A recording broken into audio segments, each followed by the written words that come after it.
Getting crushed by capitalism is like so cringe, but it's like it's happening to me.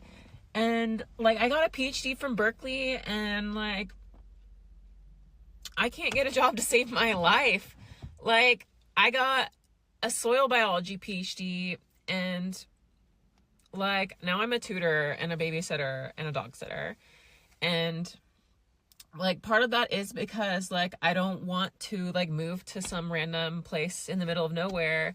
But like the other half is like they cut all the funding for science and like the biotech market is just like absolutely cratered. Okay. By the way, my mom growing up was in biotech and a chemistry PhD and worked, in a very up and down volatile environment. We always managed to have a roof over our heads. But, she moved from Chicago to North Carolina to Irvine, California. We moved a few times to make things work. And at one point, even commuted halfway to San Diego from Orange County for a job. And it's called doing what you have to do to get your career going.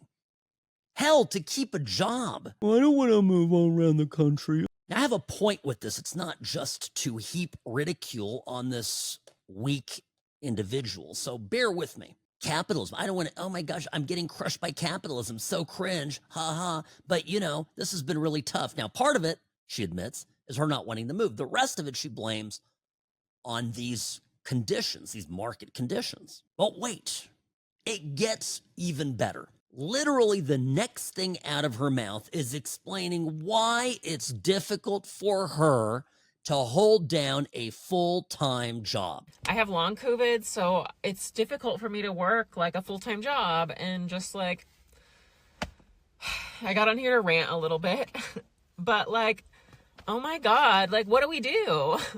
I just have to work. Yeah. By the way, her TikTok handle is Emily is normal.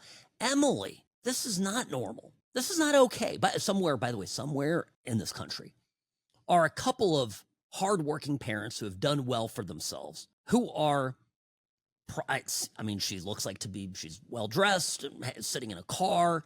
She's been in school her whole life, doesn't work, does some dog sitting, she says. So somewhere there are parents who have funded her and allowed her to be this way.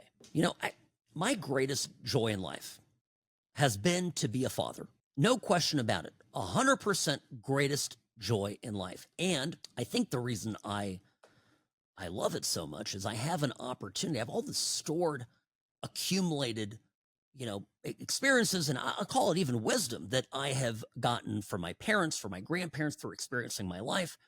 And I love, absolutely love, passing this on to the next generation, to whom much is given, by that person much is owed. And I feel this very strongly. So I love this. And the best thing I can do, and that you can do as a parent, as a grandparent of young people, is to make them build resilience and emphatically make it clear that, okay, I'm going to help you through school.